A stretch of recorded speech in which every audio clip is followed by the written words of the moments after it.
Howard, thanks for being here. Thanks for joining. 霍华德，谢谢你来，谢谢你和戴维·弗莱伯格一起参加我们的 All In 播客。在谈论今天的话题之前，我想先回过头来聊聊你和总统的友谊，你们是怎么认识的？然后也请给我们讲讲你是如何挺身而出，承担风险，担任了竞选财务主席，以及之后的发展过程。我从30岁起就认识总统，我过去经常参加我们称之为纽约慈善圈的活动。在纽约基本每晚都有慈善晚宴，是那种宴会餐，那种硬邦邦的鸡肉餐。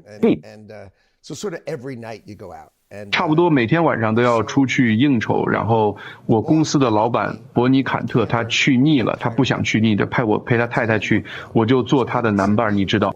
我当时是公司30岁的 CEO， 我会带他去派对，派对结束后我会把他送上豪华轿车让他回家，然后唐纳德川普就会说走我们出去玩吧，于是我们就出去玩，这都不是事先计划好的，我们都在派对上。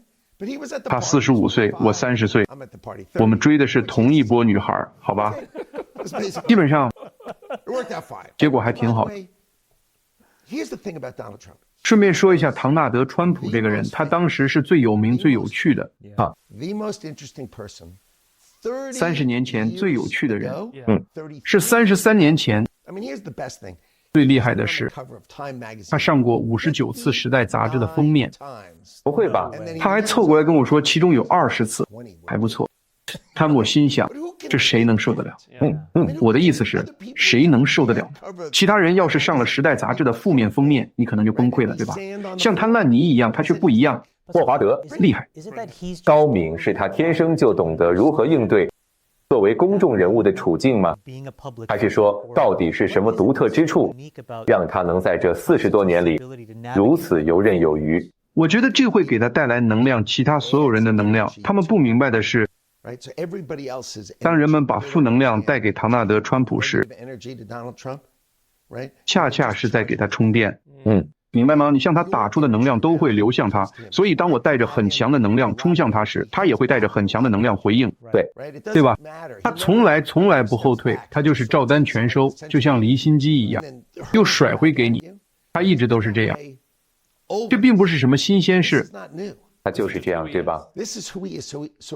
他就是这样的人，所以那些攻击他的人，他们以为在攻击他，其实是在给他充电，他们简直就是在给他充电，所以他每次回来都更强大，越来越强。一旦你了解这个人，你会发现他是你见过的最有直觉的人。人们说撒宝，认识我的人都知道我不容忍傻瓜，而且我的所有左派朋友对这个家伙都有这些贬损的说法，但他们非常了解我。他们就说你怎么能为他工作呢？我说我怎么不能为他工作？他是我见过最有直觉的人，他能感觉到，他心里清楚。他打电话给我说了一句巴拿马运河，他就这么说的，他说巴拿马运河感觉哪里不对劲，然后他就派我去，我本人没做什么，只是开始着手去调查这件事。对吧？东边的入口是中国建的深水港，西边的入口也是中国建的深水港，他们还在上面建桥，这样我们的船只和军舰就得从桥下通过，对吧？在我们的西半球这么一座中国的桥，所以我就说好吧，我们去证实一下。我有个朋友，他拥有一家大型船运公司，我说带上2部苹果手机，把它们放在支架上，然后直接穿过巴拿马运河。你知道巴拿马运河他们是像这样把船拖过去的。我跟他说两边都拍。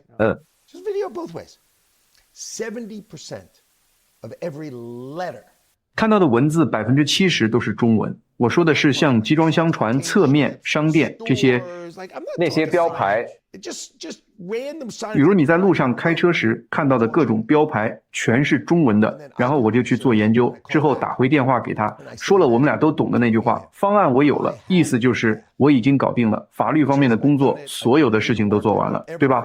所以当你开始谈论这件事儿的时候，你是有依据的，不是你在空谈。所以人们以为他只是在说空话，他从来都不是随口说说。是，他背后有人为他提供基础架构。那他之后做了什么呢？那天下午他去打高尔夫了，他早上7点给我打电话，说了他的想法。我们从7点谈到8点，然后他就去打高尔夫了，对吧？接着到了下午，他又发了个真相社交帖子，说什么巴拿马运河中间的美国国旗什么的。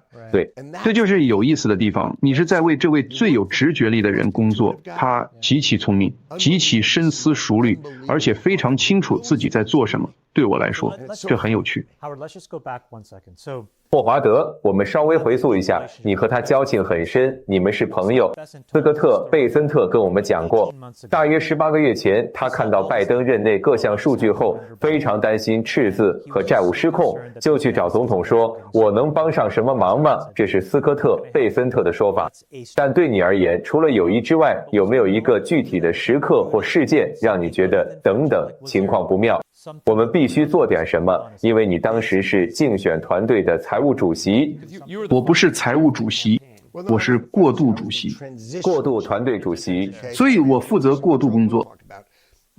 这个我们之后再谈，我和他是朋友，对吧？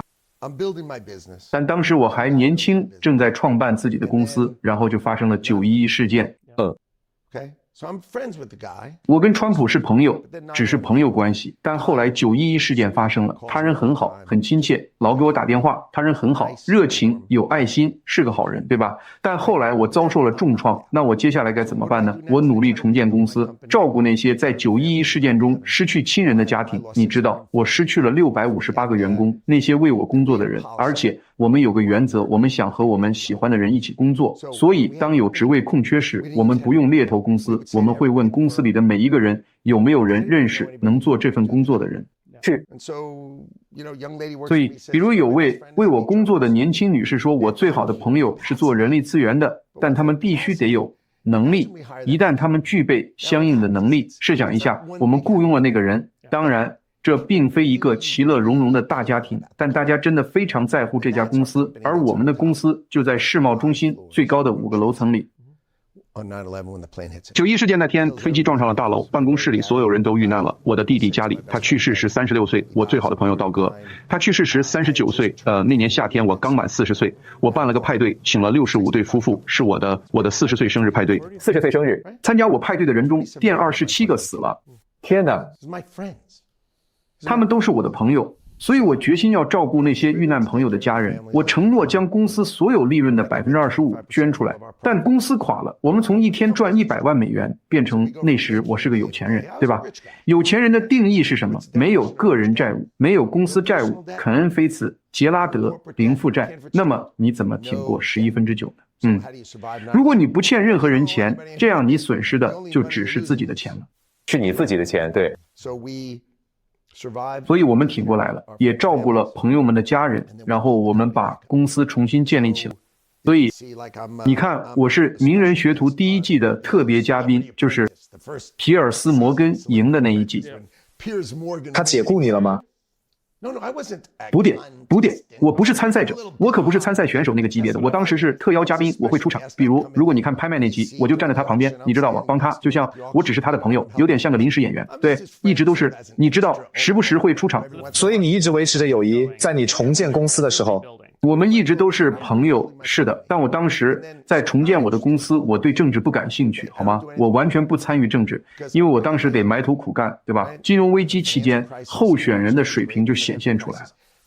那你以前给候选人捐过款吗？是的，纽约的候选人，你想想看，你在纽约就会想选，社会观念上自由、财政上保守的人，对吧？如果这种人还存在的话，是，对吧？如果你在纽约，你就得选。你看，我在纽约长大，所以我是社会自由派，不然我还能是什么呢？所以你知道，早期当查克·舒默还年轻的时候，在他后来被川普总统称为巴勒斯坦人之前，他确实收到过川普的捐款，我也为他筹过款。你知道，我为他筹款也捐了款，川普也给他捐过钱，我也是，因为他当时他自己是这么说的，在社会议题上是自由派，在财财政上是保守派，是啊，所以你知道我们都会给这类候选人捐款，但主要还是为了搞好关系。对，而且如果需要，也能问他问题，但我真的没什么动力。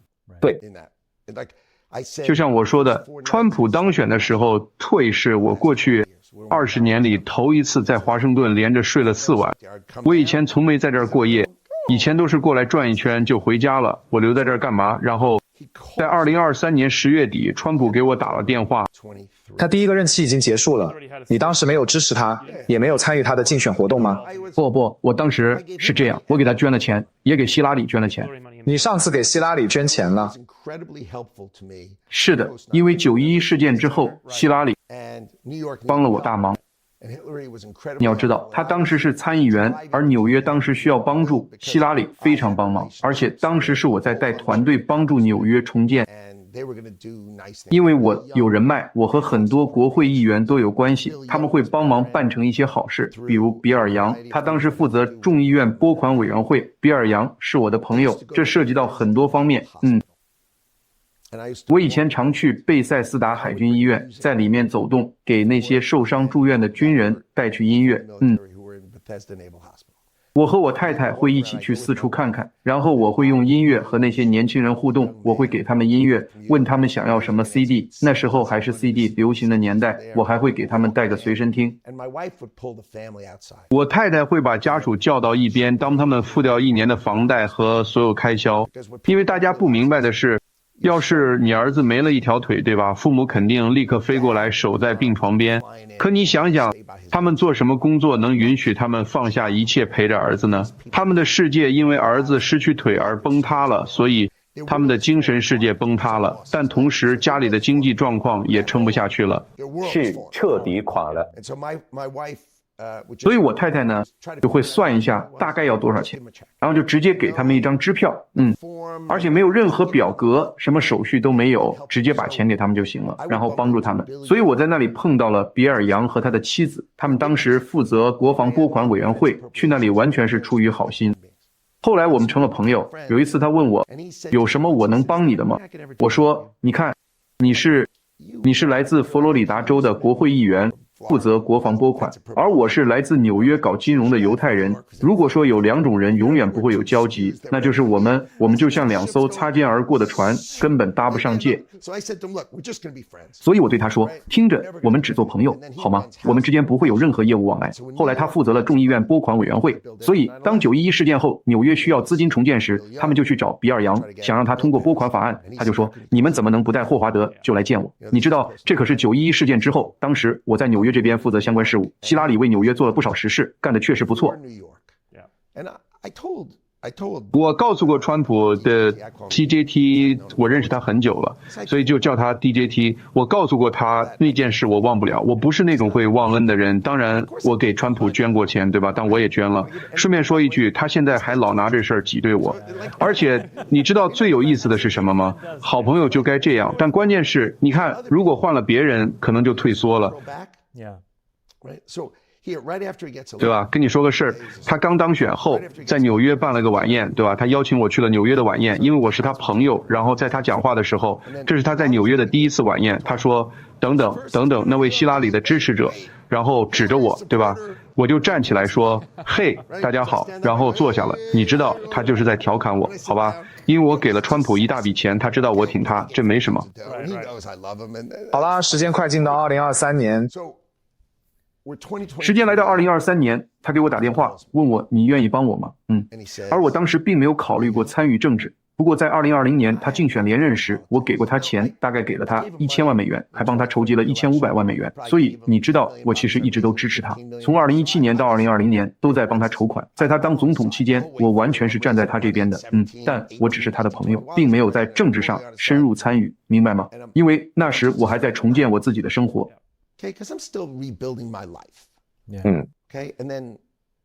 好的，然后到了2023年，他打电话给我，问你能帮我吗？我确实认真考虑了一下，那是我第一次真正开始考虑政治，然后我答应了。我当场就给了他1000万美元。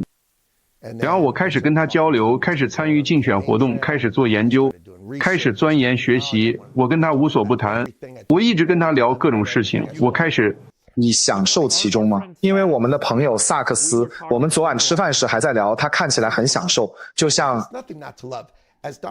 这没什么不让人喜欢的，就像唐纳德·川普说的，这对他来说就像1000场超级碗球赛，而对我来说只像100场超级碗球赛。我的意思是，如果你一心为美国，愿意将国家置于首位，不再考虑自己，只关心美国，不谋求私利，那就是这样。对，总统很讨厌有些人利用在白宫认识的人脉，离职后去筹款，所以我以后不打算再工作了，明白吗？我不会再工作，我只在乎这个，我只想帮助美国，所以他请我帮忙，我就开始思考，开始研究所有事情。我阅读了一切，读了所有关于白宫的资料，读了我能找到的所有资料，因为我就是这样的人，然后我就开始帮他了。对吧？然后我去了解他是怎么挑选最高法院的法官的，对吧？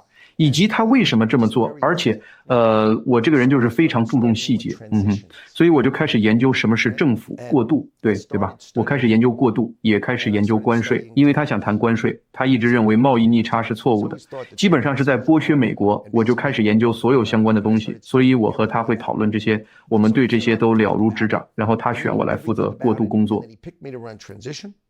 好的，我们稍后会谈关税，但我们先深入了解一下过渡期，你发现了什么特别？有意思的是什么呢？我给你举个例子，有一本书叫《守门人》，有人写了这么一本书，然后有人把它给我说，你应该读这本书，这本书是关于白宫幕僚长的。好的，基本上它还有个别名叫混蛋们，对吧？因为他们是干什么的呢？你想想，你是那个守门人，你守的是什么门呢？守的是当选美国总统那个人的大门，难道他需要别人为他守着大门，不让他接触外界吗？如果你听尼克松录音带，你会听到他绞尽脑汁想打探任何消息，因为实际情况是幕僚长，所有人都向幕僚长汇报，然后幕僚长再向你总统汇报，所以没有幕僚长的许可，你登不上空军1号，没有幕僚长，你拿不到文件，没有幕僚长，谁也见不到你。如果他们还没收了你的手机，你知道你成了什么吗？你就像被囚禁了一样。这就是所谓的守门人。所以我对唐纳德·川普说，你看你解雇了你的幕僚长赖因斯·普里巴斯，然后你解雇了你的幕僚长约翰·凯利，接着你解雇了你的幕僚长米克·马尔瓦尼，然后如果不是因为下一次大选，你本来也会解雇梅多斯。所以我说，那你为什么不干脆解雇这个职位呢？你需要的是一个真正意义上的幕僚长，而不是一个守门人。对吧？这就是我如何改变现状的一个例子。所以苏西·威尔斯对唐纳德·川普来说是完美人选，你知道为什么吗？他让他做自己，对，约翰·凯利拿走了他的手机，对，这样他就没法和任何人沟通了。而苏西则接纳他本来的样子，帮助他当选竞选活动也搞得很出色。他在这个职位上对他来说是完美人选，所以这就是我带来的价值，我带来了对他的理解以及对这个职位的理解。这就是为什么每次你的朋友大卫·萨克斯说我做不了时，我都能说服他，我会打电话跟他说有紧急情况，我需要见你，他就会飞过来问什么事。我说你需要加入政府，他说这就是你说的紧急情况，我说当然了。那霍华德，你最初构想出政府效率部是在最初的是在过渡期的时候吗？对，我们应该谈谈政府效率部和关税。好的，政府效率部是的，这个想法是在那选举前的10月份产生的，10月初，对，2024年10月，大概是月初的时候，2024年10月初。我就给总统打了电话，我说我需要和您待1个小时，因为我有些大想法。他说听着，我不确定10月7号该做什么，我们为什么不一起想想？我10月7号该做什么呢？所以我们决定去奥赫尔那里，那是一位被非常虔诚的哈希德派犹太教徒视为弥赛亚的人物的安息地，你知道，那些戴黑帽子的哈希德派教徒认为他是弥赛亚，他们为他建了安息地，你可以在那里写张纸条放进去。好吧。所以我们同意去那个墓地，我们大概能赢得6万名那样的选民，这挺不错的。去了1天，然后我们俩一起开车往返。所以我有1个半小时的时间，就我们俩单独谈话。我对他说，我想平衡美国的预算，而且我们要这样做，从来没有人核查过那将近4万亿美元的福利开支。每个政客都认为要做的就是把退休年龄从65岁提高到70岁，还得做这做那，因为他们从来不去想钱本身是怎么花的，完全是这样。但像我们这样的人会说，你首先要做什么？我花的钱得到了什么价值，对吧？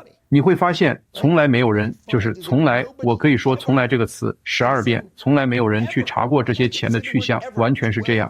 所以当你把钱发错给别人时，甚至都没有一个追回的程序，你只是把钱重新再发一份给该收钱的人，你想想看，你只会说，哦，我不小心发错了，或者说是不小心，注意到没？总是不小心，对吧？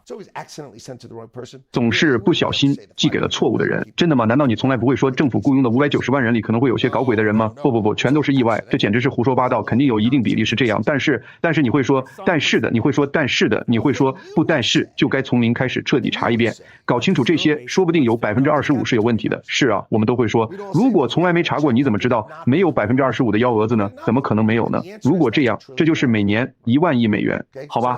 所以我说，我认为我们每年能削减1万亿美元的开支，然后我认为我们可以通过关税和其他方式获得1万亿美元的新增收入，好吧？